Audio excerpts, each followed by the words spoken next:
어제 국회 정보위에서 이명박 국정원의 불법 사찰에 대한 새로운 사실들이 확인되었습니다.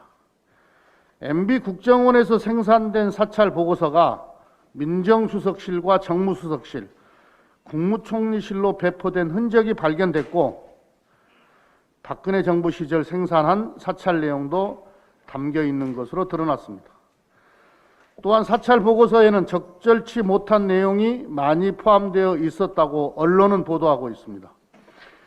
MB 청와대와 총리실이 어떤 목적에서 불법 사찰 문건을 보고받았는지, 어떤 지시를 내렸는지 상상하기조차 두렵습니다. 독재의 경계를 넘어선 불법 행위가 드러난 이상 이명박 박근혜 청와대와 국정원이 자행한 민주주의 파괴 행위를 철저히 규명해야 합니다.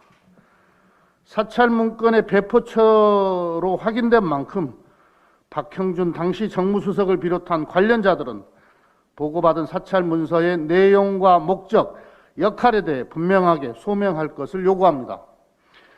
이미 이명박 정부 시절 국정원으로부터 민간인 불법 사찰 피해를 입은 명진 스님이 19일 박형준 전 청와대 정무수석이 당시 자승 전 조계종 총무원장과 자신의 승적 박탈을 논의했다고 주장하고 있습니다. 선거가 불법 사찰의 책임을 회피하는 방패막이 되어서는 안 될 것임을 분명히 지적합니다. 국민의힘은 불법 사찰 의혹의 진실을 고백하고 진상규명에 앞장서야 합니다. 국민의힘은 불법 사찰 의혹에 대해 선거용 공작 운운하면서 물타기 공세에만 애쓰고 있습니다. 손바닥으로 하늘을 가릴 수는 없습니다. 이미 불법 사찰은 정치와 무관한 법원의 판결에 의해 공개된 것입니다.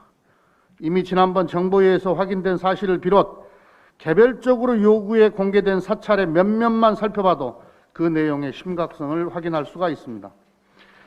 연예인, 종교인, 방송 종사자는 물론 현직 지자체장들 등 사찰 대상 모두 좌파나 정북 프레임을 씌워 공격하거나 퇴출하려 한 시도들이 드러났습니다.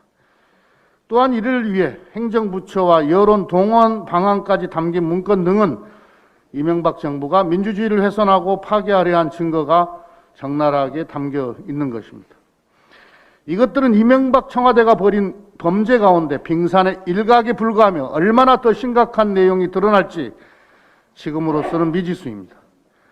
따라서 국정원 불법 사찰이 담고 있을 충격적 진실을 낱낱이 밝혀내는 것은 민의의 전당인 국회가 마땅히 해야 할 책무입니다. 민주당은 국회 정보위를 중심으로 불법 사찰에 대한 의혹을 철저히 규명하겠습니다. 사찰 조직, 사찰 명단, 청와대 보고 여부 등에 대한 자료 요구에 대해 국정원은 성실하게 문서를 제출해 주기 바랍니다. 민주당은 24일 의원총회에서 이명박 박근혜 정권 불법 사찰 진상 규명을 위한 논의를 통해 강력하고 효과적인 대응 방안을 강구할 것입니다.